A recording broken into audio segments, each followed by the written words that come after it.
Gosh, the Anderson family and Reggie particularly, and Karen, through our darkest days and weeks and months and really years, it's hard. Well, we'll never be able to really put it into words all that they did for us.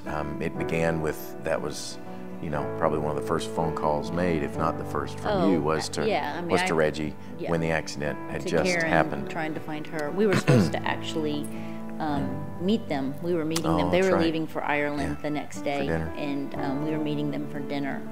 And when the accident happened, and so I called Karen and wasn't able to get a hold of her. And so Reg, again, being our doctor and one of our best friends, was the phone call that was made. And so from that moment forward, they were the first to the hospital. This is where we came back to. They walked us through every second of the preparation for the memorial. We lived here for 2 weeks. They didn't go to Ireland the next day.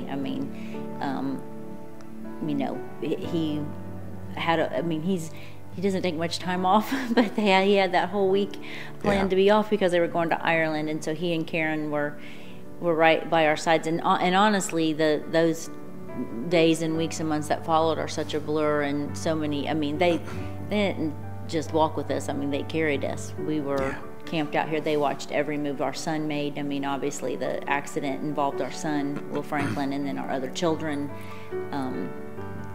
Just did what they could to meet our needs physically, emotionally, spiritually. I think no doubt we took years off their lives, but they say that's okay because we're just getting to heaven sooner. That's right. But there's no doubt they're wearing a few extra wrinkles because of the Chapmans. That's for sure.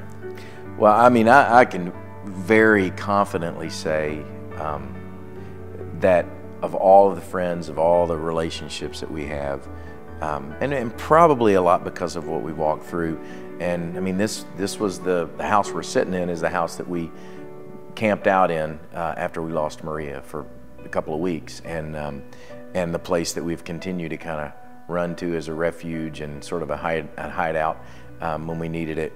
And but I think that there's no one for sure in my life who has given me a better glimpse into heaven. And I think just that, because of what he does, because of where he's lived, but even before that, his childhood and the things that he shares about in this book, God has sort of let him catch glimpses sort of on the other side and through the veil in some pretty profound ways throughout his life.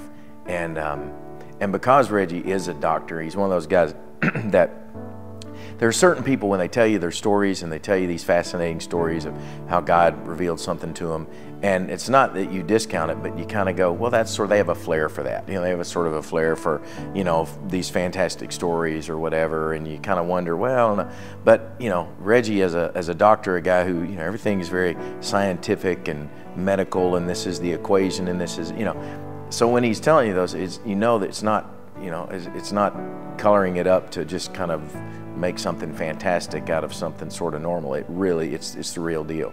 And I think, as God showing up in our day-to-day lives is, when he really does, it will hopefully take some of that mystique out, and people will say, wow, if God's showing up like this in this guy's life and these stories, and these aren't some fascination of somebody just making this up. This is a guy, a doctor, a guy that's respected, and this is real. This God's kingdom really is at hand, and it is just this very thin veil between heaven and where we are. And there's something in that is so important, I believe, for us as followers of Jesus, to remember that, we say it and we kind of remind ourselves that, heaven's not some far off place, that God really is intimately involved in our lives, and he's passionately interested in us and our lives, and wants to reveal himself. It's like the phrase, it's not that God's not speaking, it's just usually we're just not listening. He's not being silent, we're just not listening. And my hope is that this book will help people really listen more intently and be able to really hear God and know God for who He really is in their own lives. I know that's Reggie's prayer and hope as well.